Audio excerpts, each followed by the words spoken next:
Hi, welcome to lesson 29, and I thought we'd do something a little different today. Rather than work on guitar technique and guitar chops and all the stuff that we've been doing for the last many lessons, which is all very good stuff and all very important. I've had a few people write me and email me about how my pedal board is designed and what kind of things I have on my pedal board. I thought we'd spend some time in this lesson talking about that. So, as you can see, we have one of the camera angles pointing down at the pedal board, so you can take a look at all the devices and all the types of pedals and the way it's laid out that I've got there.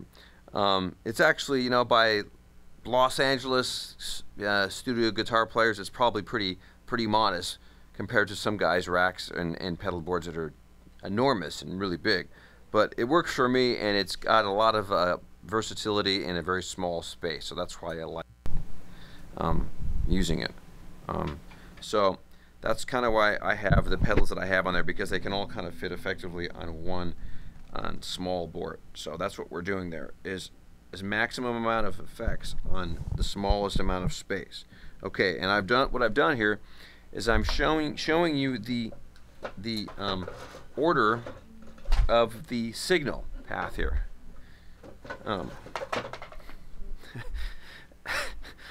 You can see what I've done here. It might not be apparent when you look at the board, but what I've done is I've written out the order in which the signal goes through all the effects. Okay, so starting with the guitar, the very first thing that you can see plugged in there, I go into what's called a buffer. Okay, and that's what this device is right here.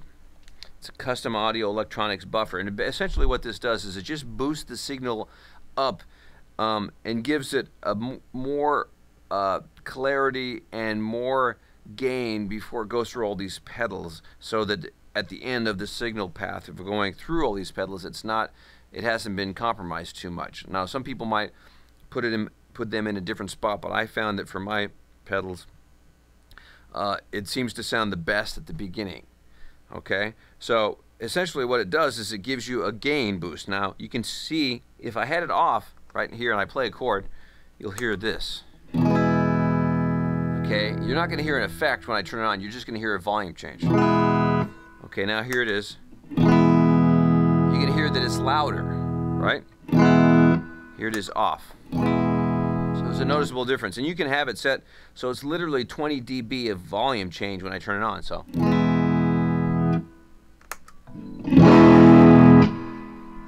very big difference, and I never use it that loud because that's way too much. It's basically a big clean boost, but it adds some sparkle to the top end that might get lost going through all these pedals, especially if you don't have true bypass pedals. You could lose a lot of your top end.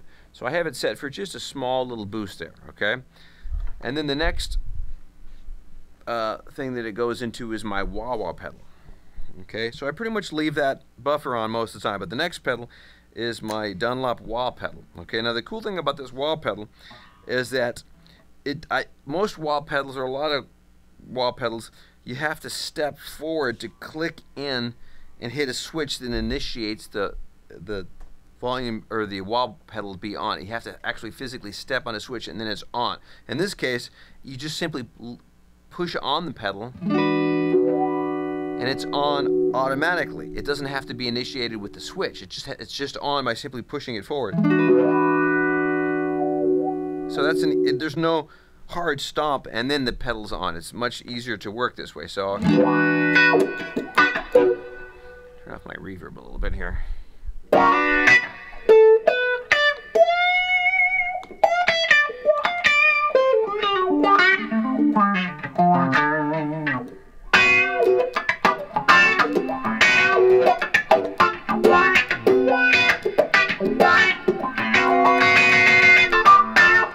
Okay, so it's very expressive, and I use it mostly on rhythm, and I use it occasionally for some lead work. But I like the sweep on it, and there's also an adjustment on the side here. You can't see, but on this side there's also an adjustment on where the sweep is and how loud the pedal is when it turns on. You can actually have it be a boost too, but I leave it kind of so it's neutral, so there's no volume increase. It just stays at the same volume. Okay. After the wah pedal, it goes to the Exotic Audio, that's what the brand is, Exotic Audio Effects AC booster, which is basically an overdrive pedal. Okay, now let's hear it by itself now. So I don't have anything else on except for the buffer, and here's the sound, and here's the AC booster. Okay, you can hear it's distorted now, right?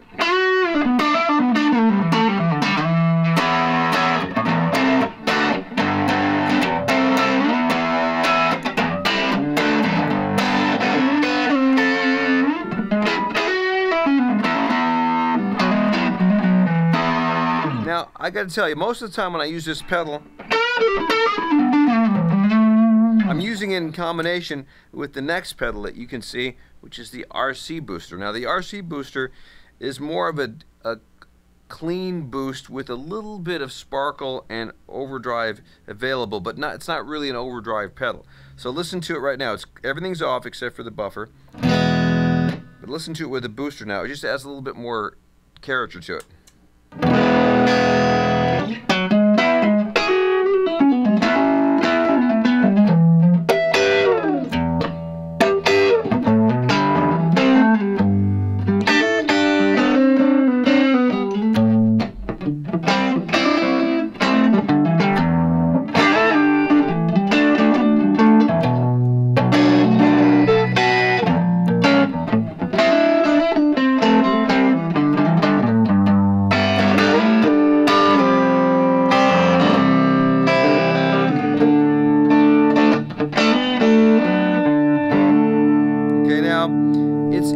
It adds a little personality, but it makes it slightly distorted, but in a kind of a crunchy way that I like, you know? Like if you just dig in a little with your fingers, it breaks up, but it sounds kind of like a natural amp breaking it. So I leave that on a lot. I leave this pedal on almost all the time, unless I'm really trying to play really clean, maybe a jazzy kind of sound. Okay? Now, with the AC booster on now, it really sounds, the AC booster I think sounds a lot better. Sounds a little smoother. And you got to be careful because they all add their own level of volume and gain, so you could be really loud if you don't have them adjusted right.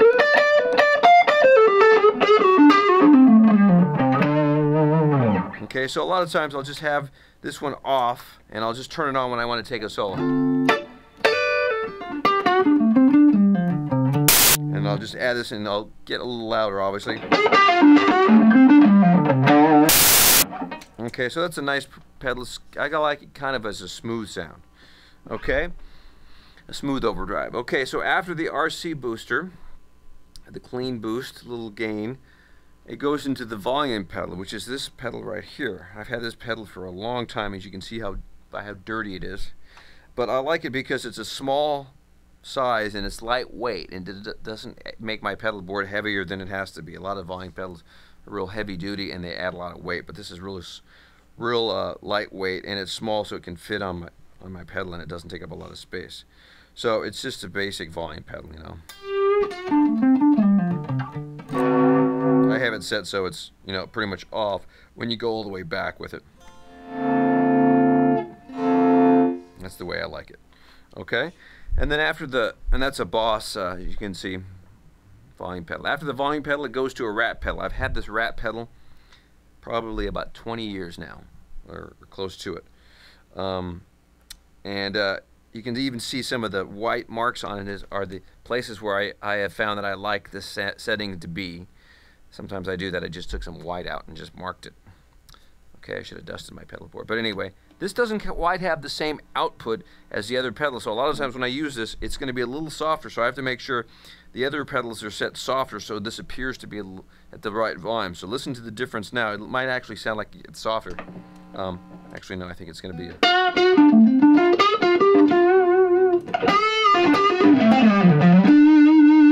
Okay, now I have it set for kind of a smooth sound. If I want to make it a little edgier, I add the filter up. I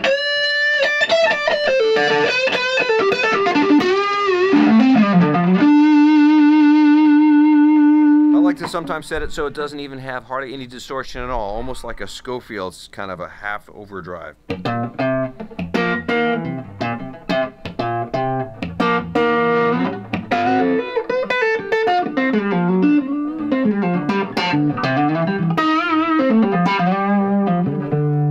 so it's kind of bluesy that way.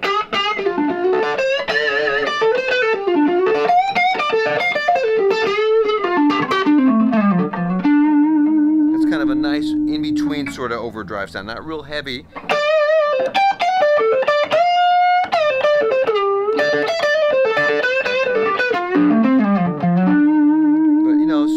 Sort of bluesy, okay?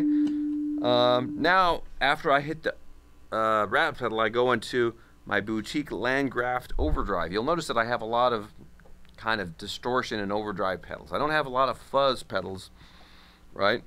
I don't really like fuzz as much as I like overdrive, so that's what the next pedal is. It's a real boutique, in other words, means a lot of money, overdrive pedal, okay? And once again, I've put marks where I like the setting, but this is really cool because there's a lot of different places you can have this pedal set. There's a lot of variety of sounds.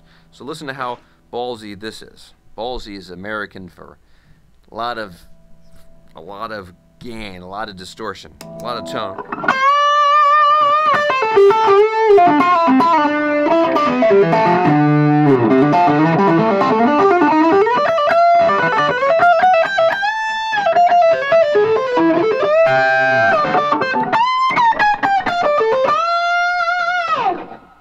Okay, now it's got a lot more gain than my rat pedals does, but I mean it's almost to the point where I can't use it all that much gain, I mean, because it gets really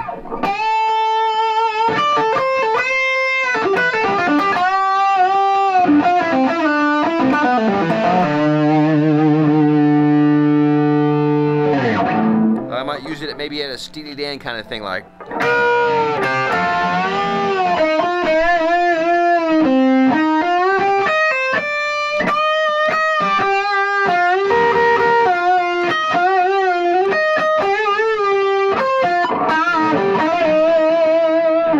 It's like a Larry Carlton kind of overdrive sound. They're real smooth and tony. Okay, and you know, like I said, I probably turn the overdrive down about there, and I use it with my other guitars, maybe my 335 a lot. But I like the various settings that you can get out of it. It can be kind of edgy if I use too much treble, so I try not to use too much treble.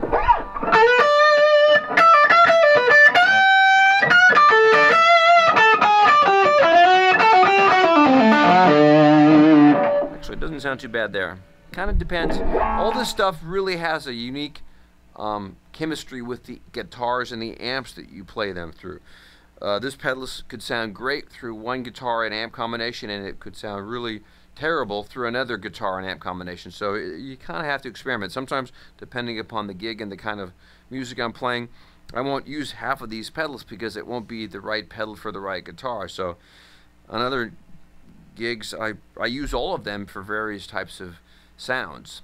So that's a nice pedal. I use this one about 50% of the time. I use overdrive sounds. Okay, then after the Landgraf overdrive, I go to the Sparkle drive, which is this pedal right here. And this is an interesting pedal because this is a Voodoo Labs pedal, and what you can do with this is kind of cool, is you can blend in a slightly overdriven sound with a clean sound. You can even use like a clean boost pedal if you set it right. So the gain is right here, the tone is right here, and then the clean sound is right here. So check it out. You can have the clean sound completely off and just have an overdrive pedal, right?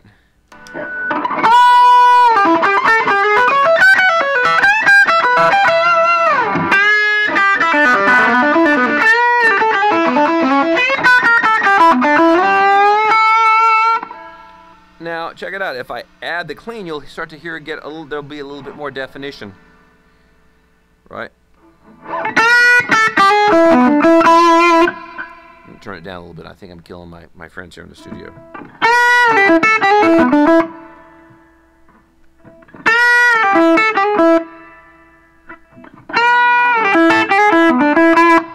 Okay, now listen to the difference here. It's almost a little bit more compressed without the clean sound. And I add the clean in there, it's a little louder and it's less compressed. So I like to use this when I want to have articulation with an overdrive sound. I don't want to have the notes too creamy and fuzzy. I want it to be a little bit more articulate.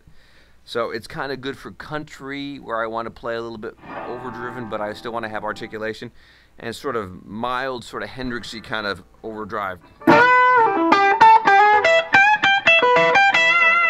Even almost good for rhythm kind of stuff too. Kind of a Stonesy kind of.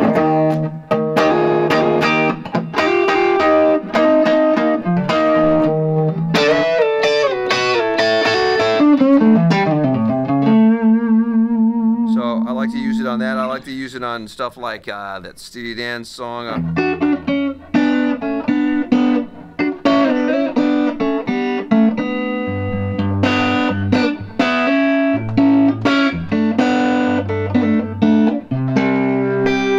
Classic Ricky, don't lose that number. Maybe it's something like this.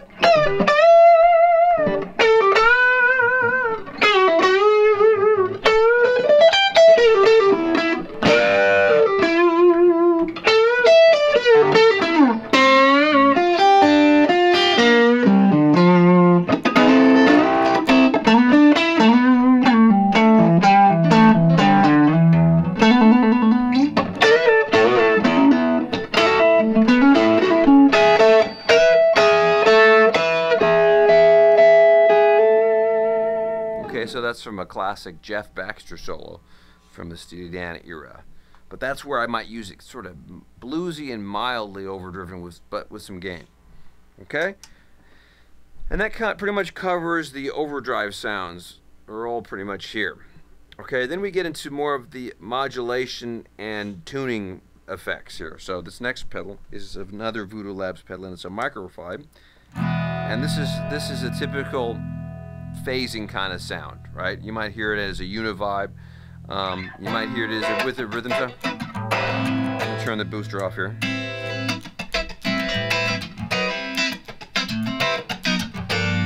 Kind of adds a nice modulation pulse. Good for rhythm. I almost never use it for any single note stuff. I'm gonna use it mostly for rhythm. It's interesting for a single note thing, but I just haven't found. I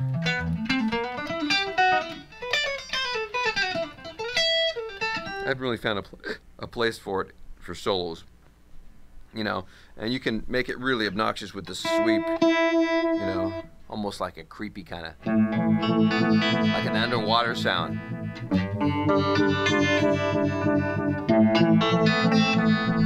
You can hear the speed of it can be increased, so it's slower. So I like to use it kind of less intense and a little slower. Okay, so I don't use that one that much, really, to be honest. The tremolo pedal is like a tremolo on an amp. This amp has a tremolo on it, or it's called speed and intensity, but it's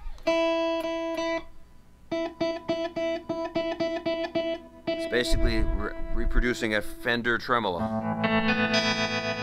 right? So I don't have to use it here on the amp now. I can do it right on this switch. It's essentially the same thing.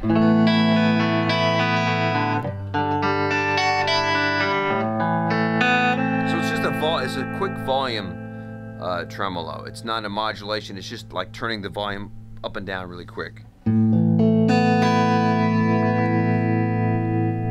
Kind of a subtle effect if you want to. I like to use it sometimes on lead stuff. I might play like something where I want a clean sound, and I want to have a little bit more personality too, and I might.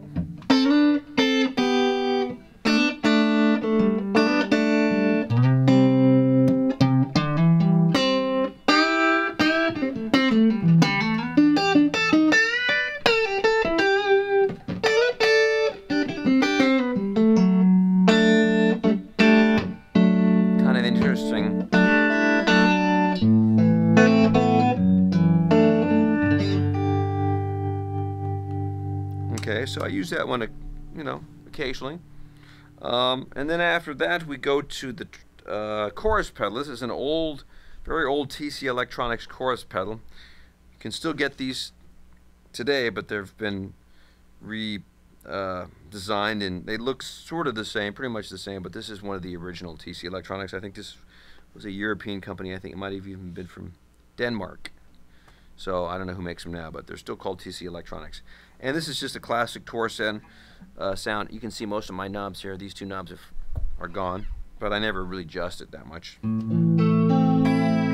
So it's kind of a, oops, where's it set here? Oop, yeah, it's supposed to be set for chorus right there.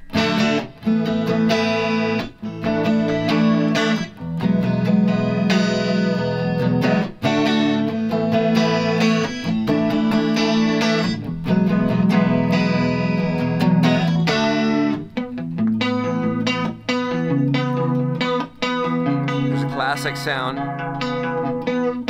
like a police sound.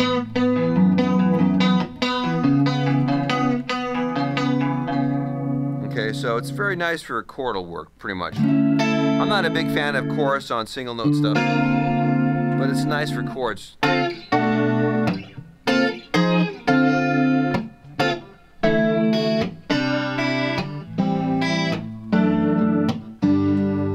Right? And you can adjust various widths and intensities of it, but I kind of like the way I have it set right there. Okay. And then after that, we go to my digital delay. Turns around, wraps around, and goes to the input of my digital delay, which I haven't had on until now. And you can, a digital delay is just what the name implies. It's a delay functioning pedal. And you can hear now there's a slap back that is part of my signal. So just add some space to the sound. And this pedal right next to it, this little box here, is just tapping that hopefully set up right. It should tap in the tempo of the delay slapback that I have. There's a lot of effects you can do with this digital delay, but I have it set mostly for just digital delay effects. I don't do any reverse things or backwards things or sampling or anything like that. I just let's tap the tempo and see if you can hear the difference. So here it is. Right? So if I tapped it like this, you hear the difference, how much slower it is? Or, right? So that's the reason you'd have that switch, is to tap in the different tempos of the music that you're playing. So if I was playing a song where, like, I had something like this might be a good example of how I can put all this together. I might use these effects in various places, but this delay, first of all, the tempo's right here. So now, everything should be, check it out. Sorry. Here's the so now it's in tempo with the music. So anything I play will now be locked in terms of the delay slap back with this music, okay? So check it out. I'm going to use some of my effects now and just put it together just to wrap up the lesson. You'll hear how that can kind of create different effects and sections, which is using my pedals and just being musical about it. Okay, so here we go. Here's a little progression we might jam on later. Here we go. 2, 3, 4.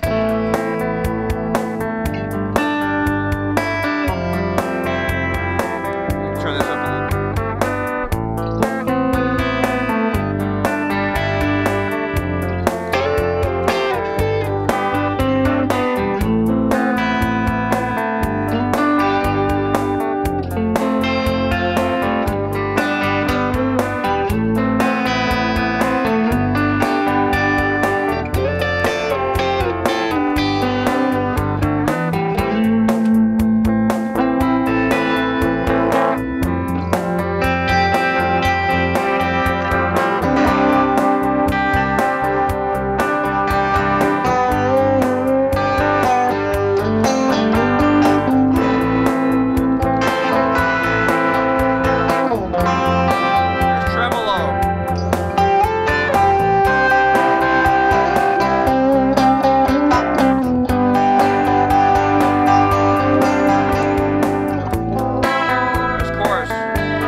pedalboard. I hope you enjoyed looking and learning about it.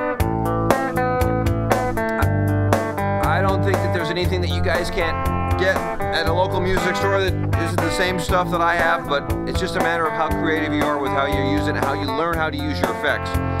So I'll see you in the next lesson. This is Dave Hill signing off. Thanks again for tuning in, and I'll see you in the next one. All right, see you later.